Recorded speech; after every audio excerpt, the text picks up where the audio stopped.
This question is for Ravi.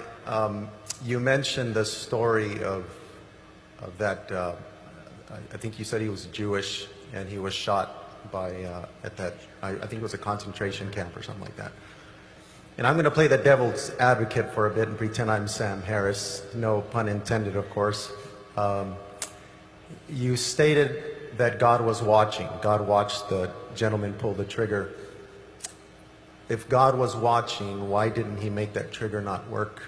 Why didn't he make that poor individual just pass out while he was digging the grave?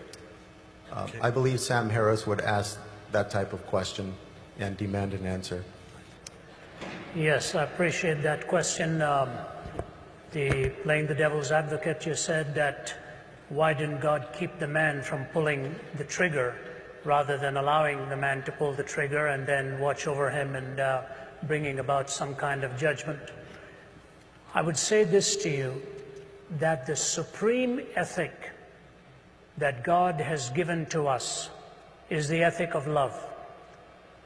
It is the peak of all intellectual and emotional alignment.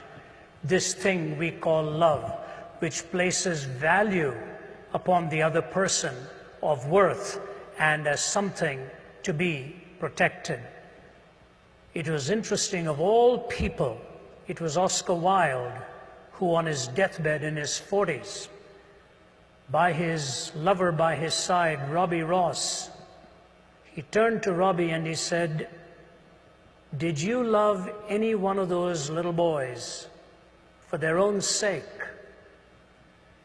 It was an incredible question to ask by a man who was a hedonist on his deathbed in his 40s. And he said, "Robbie, did you ever love any one of those little boys for their own sake?" And Robbie Ross said, "No, I can't say I did." He said, "Bring me a minister.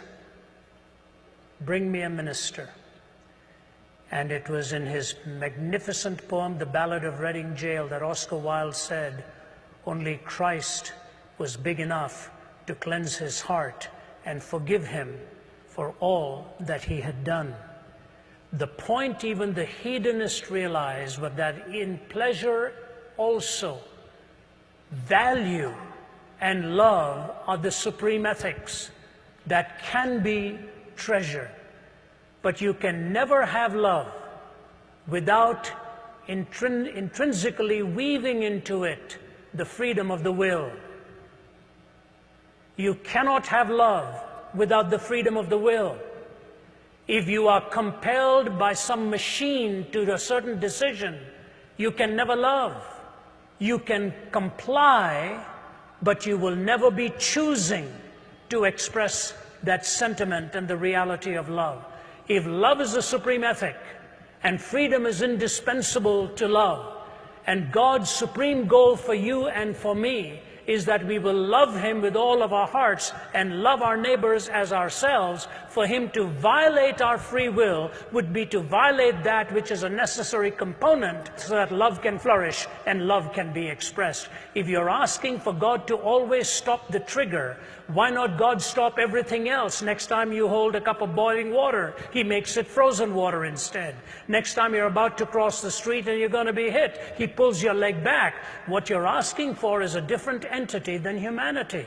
As wonderful as it may seem that in stopping that you think He is protecting you from that which is destructive, the greatest denial that you're asking for is the freedom of your will to be able to choose and to love God with all your heart and all your soul. When you've got love as the supreme ethic and the freedom of the will to choose that love, all of the other contingencies come in and can become explained why it is possible to either choose or to reject so that love can ultimately reign supreme.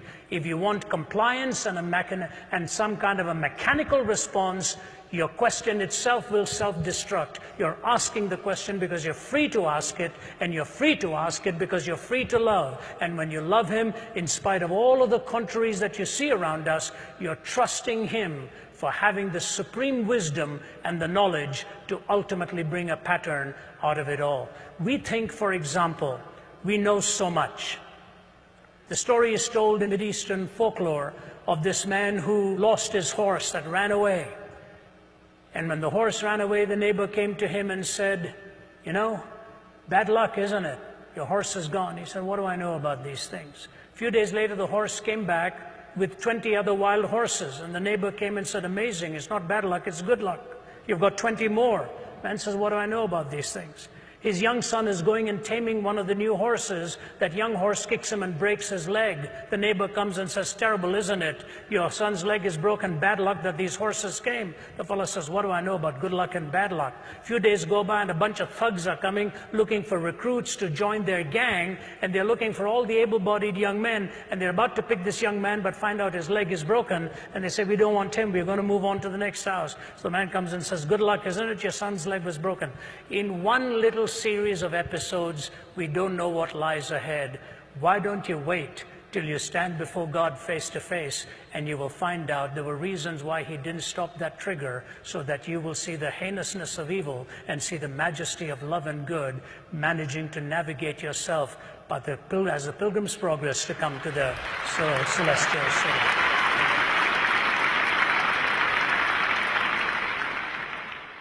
And so crucially, and the reason, according to this question that you've asked, is how could you get any comfort by a God who's out of control?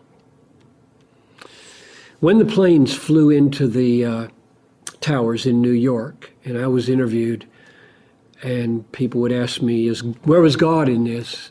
And I said, well, God could have very easily blown those planes off course by a little puff of wind, and he didn't do it. Therefore, God was right there ordaining that this happen, because he could have stopped it just like that, and everybody who believes in God should say that, because that's how powerful he is. And Jesus said the wind obeys him, and so just a simple wind, but the command of Jesus would have blown those planes away, and they would have crashed, and 60 people would have died instead of thousands of people.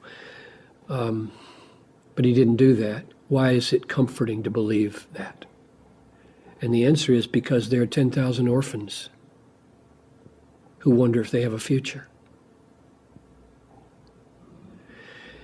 Will they have a future if God isn't powerful for them?